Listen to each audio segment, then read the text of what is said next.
What's up?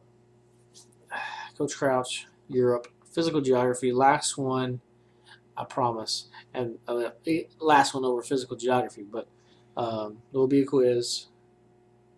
You know the routine. Today's PowerPoint brought to you by Stanley Box Cutters. If you're looking to cut boxes, doesn't get any better than this. Stanley's, made in the USA, possibly. It says USA, so.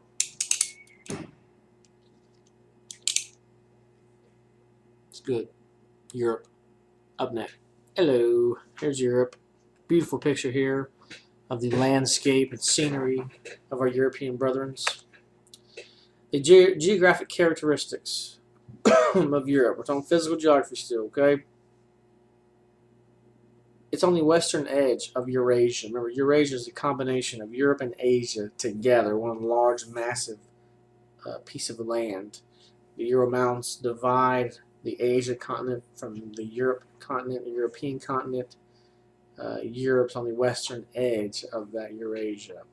It's pervasive in world influence, meaning it's a very important area as far as the world's concerned, whether it be economics, social issues, whatever it may be. Europe seems to be very important in those things.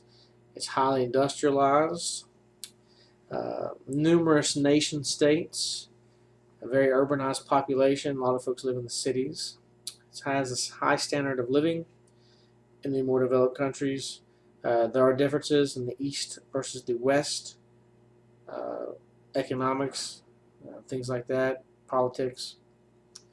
And it's an unusual continent because, again, the term peninsula of peninsulas is being used for your 7,000th time because Europe is a peninsula made up of 5 peninsulas.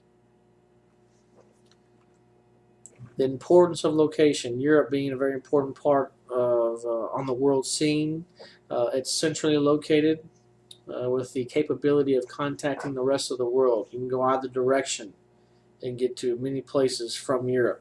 Okay, if that's the central part of the world, you can get a lot of places from there. Every part of Europe is close to the sea, within 300 miles. So the opportunity to trade with others or get on a boat and go somewhere, especially back in the day, being 300 miles away from a body of water that will allow that to happen was very big. The waters are, you can navigate the waters. You have the ability to take your boats up and down the water systems, the rivers, and the distances are not too far. The physical landscapes, again, the mountain areas, the Alps, we've talked about being a huge barrier, kind of cutting off Italy from the rest of Europe. The Pyrenees Mountains, cutting off Spain and Portugal from the rest of Europe. And the other two that we haven't talked about much, Dolomites and the Carpathians, still very part of the Alpine series of mountains. Peninsulas, Scandinavian, Italian, Iberian, the Balkan are left off the Jutland Peninsula. And the big fertile area that we get a lot of crops from, especially in Europe, the North European plain. The islands of Europe. The islands of Europe, Iceland, okay, south of the Arctic Circle in the North Atlantic Ocean, features volcanoes, geysers, hot springs. The opposite of Iceland, when you think of Iceland, think of ice, it's the opposite. The British Isles, primarily Ireland and Great Britain, cool, hilly, and rainy. In the Mediterranean, which is your body of water to the south of Europe, between Europe and Africa, there's 5 large islands: Sicily, Corsica, Sardinia, Cyprus, and Crete. All have rugged terrain and volcanic mountains. Greece is nearly 2,000 islands in the Aegean Sea. All right? Greece is made up of 2,000 islands. All rugged landscapes, all have sunny climates, and very attractive to tourists and tourism. Very big part of the climates of Europe. Marine west coast dominates the western part of Europe, while humid continental dominates the eastern part. There are pockets of other areas like steppe and the highland climates.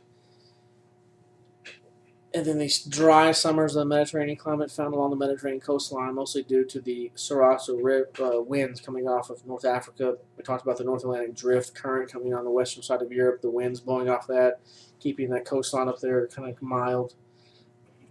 A lot of it has to do with continentality, or continentality, or distance from the sea. Generalizations: countries closer to the warm Atlantic Ocean currents, the North Atlantic Drift we talked about, have milder temperatures than those that are further away. European climates vary according to distance from the sea. We just talked about that.